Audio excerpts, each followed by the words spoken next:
Good morning! Time check! Alas 8 na. Tapos na si Inday magtrabaho.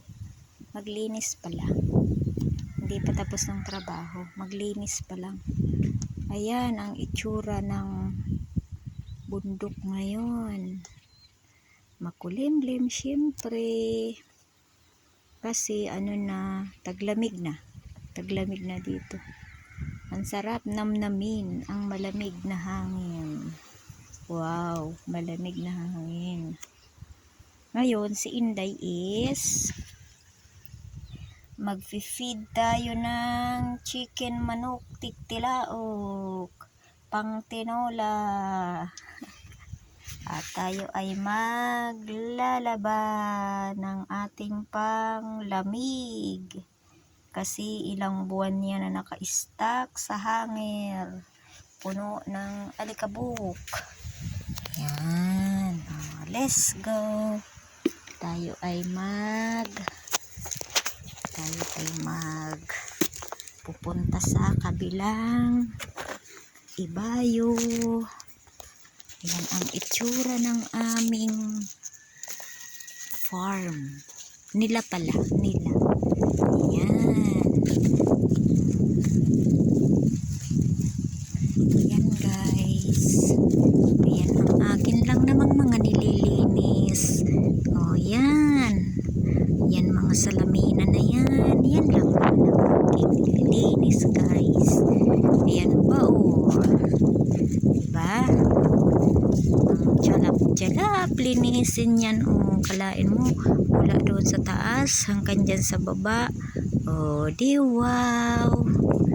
Yan. Yan ang itsura ng aming farm. Ito na ang harapan. Yan. Yan pa din. O, nililinis ko pa din yan. Basta yan lahat ng salamin na yan na nakikita ninyo. Yan. O, yan. Lahat ko yan nililinis. Pag-alam ko grabe na ang dumi. Pero sa ngayon, hindi ko muna nilinis. Kahit madumi, hindi pa naman sobrang lamig. Ayan, yan o. Yan nakikita ninyong yan na parang may mga karakwadrado na yan, itim-itim. Yan, mga salamin yan. O, yan. Yan ang puno ng niyog. Uy, hindi yan puno ng niyog. Dates yan. Ano na tayo? Ay, kala niyog. Parang kasing niyog. Tayo, ayan ang gate. O, yan. Yan. At tayo ay pupunta doon sa washing laba. Uy, di washing laba yun. Washing machine. Magwa-washing laba tayo ng ating panglamig. Kasi by December, super lamig. Ayan. Yan na ang mga chicken manok. Ayan o, nangangain sila.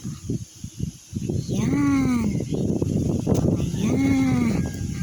Yan sila o. Oh. Ayan. Yan sila. Chicken manok. May dala akong pagkain. Kruk, tuk, tuk, tuk, tuk, tuk, tuk, tuk. Hindi kruk, tuk, tuk, tuk. Hindi tayo nangangatok. Ayan, dami nila oh. Ala, takbo. Andyan na naman ang ating amo. Magbabahog sa atin. Sabay tayo bubulabugin. Yan. O, dito na tayo. Yan. O. Yan ang aking washing laba. Yan guys. Yan ang aking washing laba guys.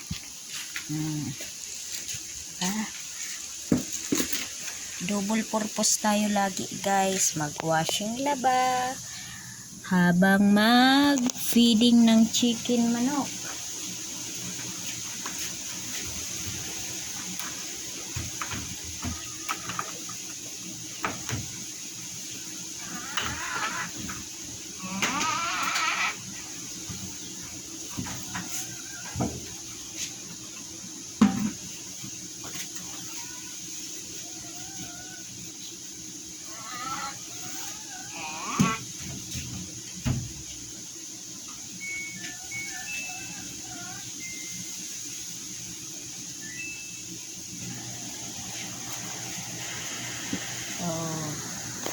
Tayo na sa seneskwela. Uy, hindi sa seneskwela. Tayo ay magbabahog ng chicken manok. Yan. Krok, tik, tik, tik, tik, tik. Punta na kayo dun. Di tayo kakain na.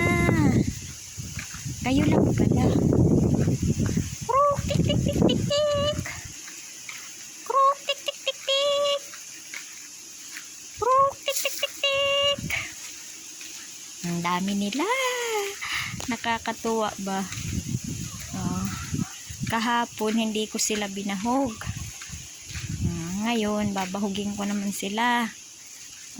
Dali, punta na kayo doon sa inyong ano. Kaya ito na ang inyong bahog. Yan ang kanilang bahay. Yan ang kanilang bahay. Bahay kubo kahit munti. Huy, hindi bahay kubo yan. Bahay ng manok. Yan ang mga tanim na mga dates. Hanggang dun sa dulo. Dati yan ang nililinis ko nung bago lang ako dito. Yan, simula dito, dyan, sa pader na yan, hanggang dun sa dulo na yun.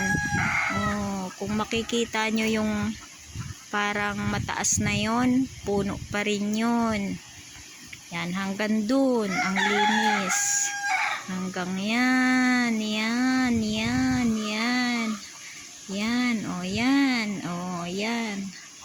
Linis ko yan. Pero ngayon, hindi na guys. Kasi mga kainday ba, kami ay mayroon ng farmers ba na inuutos-utusan ni Father na linisin mo ito, damuhin mo ito, ganun. At may naglipad pang ibon. Kaya na sila, sunura na sila. Ang dami nila. Dito. Kay babahugin ko na kayo din eh. Gayon lamang yan. Huwag kayo mag-away-away aba. Huwag kayo mag-away-away. Sa inyo man to lahat. Di man to kayang ubusin ng isa. Dami nila.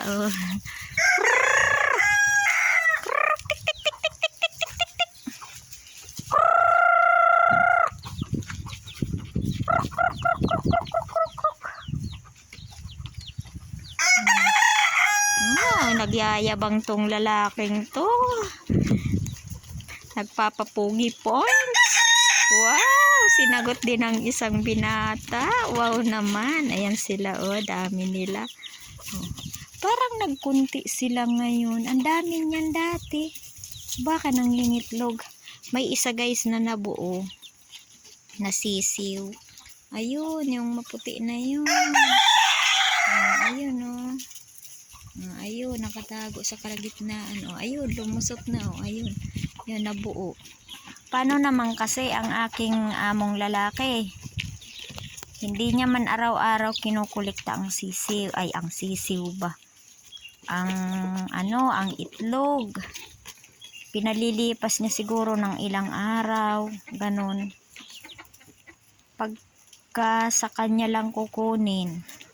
Tapos pag napunta naman kami, ilang sisiw yun ang ko doon sa sa mga hinakot niyang mga kinulikta niya bang itlog. Pinasok niya na sa sa ref. Tapos di syempre magluluto ako ng almusalan niya. Pag binabasag ko, ayun na, itlog na, sisiw na siya. Di nasasayang, hindi ko naman na yun maisauli-uli para ibalik dito kay unang-una na ilipasok na sa sa ref. Hindi ko rin alam kung lilimliman pa ng ina, at hindi ko rin alam kung sino ang may-ari ng itlog na yun. Nasasayang lang. Ang dami. Kaya siguro kung hindi yun ano, siguro marunong lang ang amo kong lalaki na araw-araw kolektahin ang itlog. Hindi magiging ano, hindi masasayang. Yun, lahat nasa basurahan ko inilagay. Isa lang na buo. Ayan sila. Tapos nung isang araw, di umulan nung gabi. Diyan sa ibabaw na yan may nakita akong itlog. Medyo crack na siya siguro pag itlog ng nanay. Siyempre semento, yun. Nag-crack. Ayan ang ano nila Yung sa dulo na yun, sa kanto na yun. Yun itlogan yun. Ayan. Ayan din, itlogan din yan. May itlog nga isa Ayun. Ayan itlog. Ayan may itlog siyang isa. Ewan doon kung mayroon sa doon. Diyan sila naghahapon. Diyan sila nagdadapo sa gabi. Ay, merong isang nangingitlog. Merong isa. Ayan siya Ayan siya guys Kita nyo guys. Ayan ang itlogan. Timba. Pero wala man dito magagawang. Ayan pa itlogan pa yan. Kaya lang ay basag na pala. Yan ang bahay nila guys. Diba?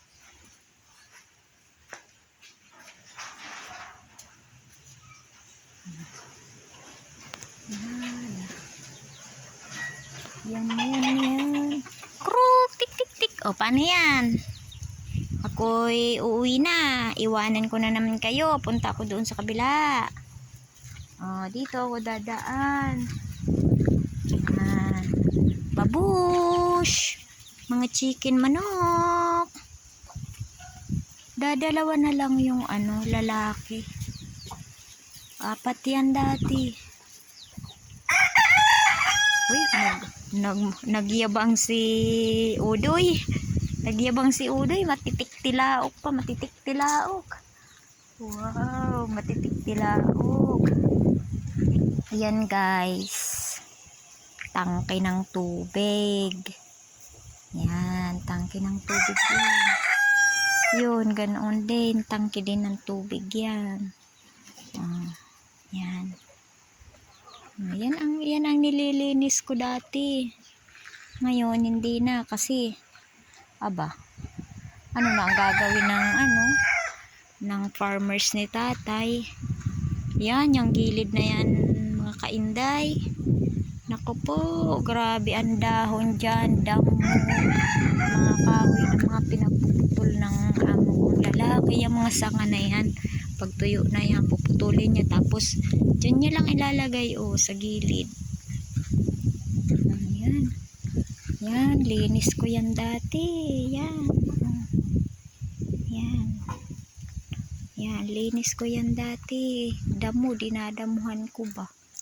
Ngayon, yung yung farmers na ni father. Parang nakaapak akong 5 Hindi 4, 5. Yan.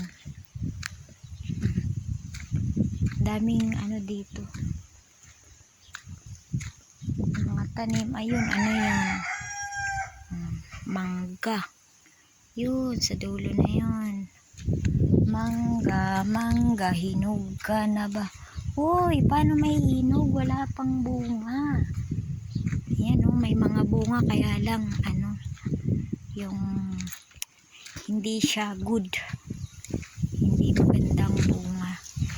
Prutas din to na parang sa Pilipinas is suha. Yun.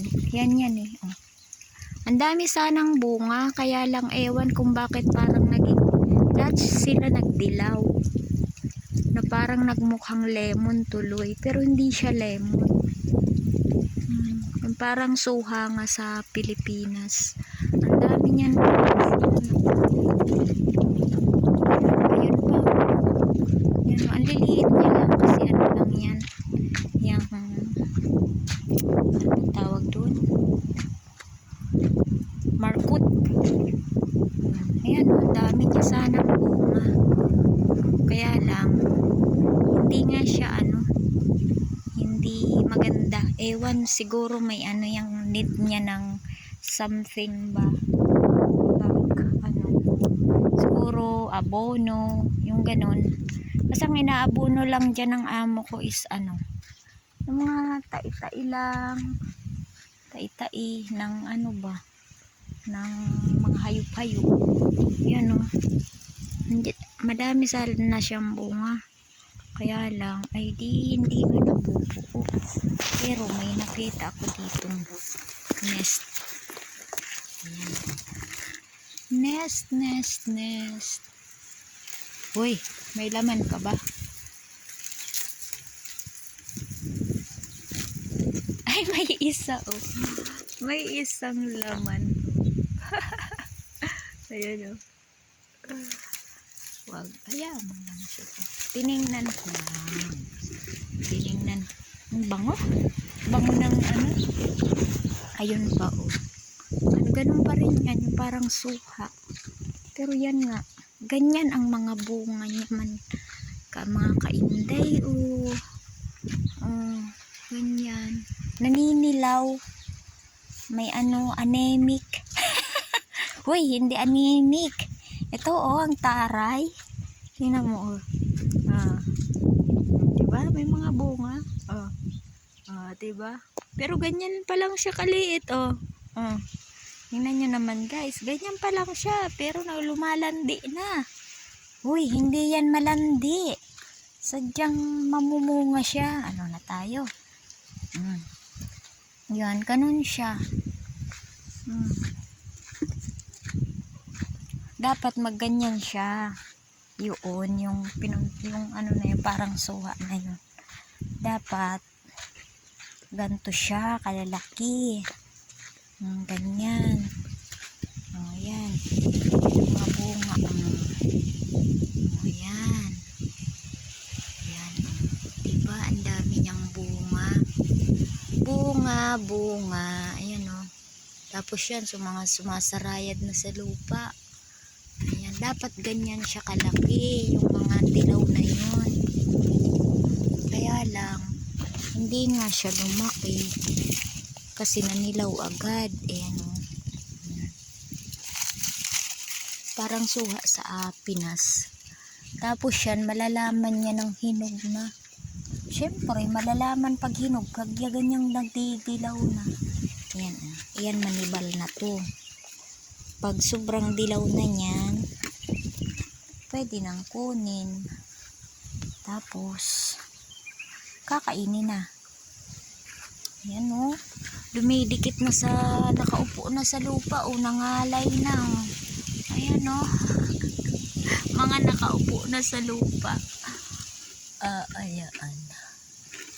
Alam nyo ba mga kainday, pagka kinakain yan, pagka ito kinakain, ang liit niya sa loob, ang liit sa loob ng laman.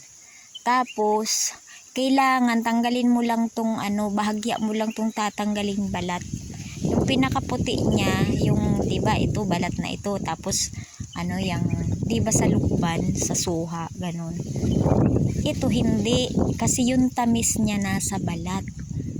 Yung puti niya doon sa loob. Kasi yung pinakasadyang laman niya talaga is maasim. Kaya pag